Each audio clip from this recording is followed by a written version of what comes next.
Hi మాస్టారు, నేను మీ Dileep, daring star YouTube channel. ట్విట్టర్నేమో ఇరగదీస్తున్నారు, ఇన్స్టాగ్రామ్నేమో బెదరగొడుతున్నారు, యూట్యూబ్నేమో అదరగొడుతున్నారు, మన హేటర్స్ని తరిమి తరిమి కొడుతున్నారు మన కేటీ మ్యూచువల్ ఫ్రెండ్స్. ఏమన్నా ఇడిట్లా మాస్టారు, నిజంగా హేటర్స్కి అయితే మాత్రం కళ్ళల్లో రక్త కన్నీరు గారిపోతుంది. నిజంగా చెప్తున్నా.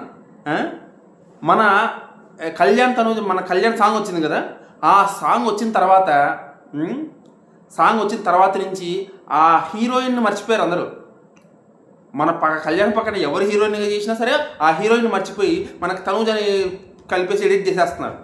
ఆ ఎడిట్లు చూసి మన హేటర్స్ పాపం కడుపు కాలిపోయి, కళ్ళు మాడిపోయి, నిద్ర పట్టక అలలాడిపోతున్నారు అన్నమాట. మీ ఎడిట్లు తగలయ్యా నిజంగా హేటర్లకు సుఖం చూపిస్తారు కదా బాబు. ఒక్కొక్కడు ఇలా ఉన్నారేంటారు బాబు అనిపించింది నాకైతే. మరి ఇంత డైహార్డ్ ఫ్యాన్సా, ఇంత కల్ట్ ఫ్యాన్సా? అప్పుడెప్పుడో పవన్ కళ్యాణ్ గారికి చూశాను అనమాట. ఆయన ఏ సినిమాకి మాస్ ఎలివేషన్ సాంగ్ వచ్చినా ఆయనకి పెట్టేసి, ఆయన వీడియోలు పెట్టేసి ఎడిట్ చేయడం అనేది పవన్ కళ్యాణ్ గారి విషయంలో చూశాను. మళ్ళీ కళ్యాణ్ పడాల విషయంలో చూస్తున్నాను. కల్ట్ ఫ్యాన్స్ అంటే ఇలాగే ఉంటారేమో బహుశా, నాకు అనిపించింది. కేటీ మ్యూచువల్ ఫ్యాన్స్ కానీ, కళ్యాణ్ గారి ఇండివిజువల్ ఫ్యాన్స్ కానీ మరి ఇంత కల్ట్ ఫ్యాన్స్ ఏంటో నాకు అర్థం కావట్లా.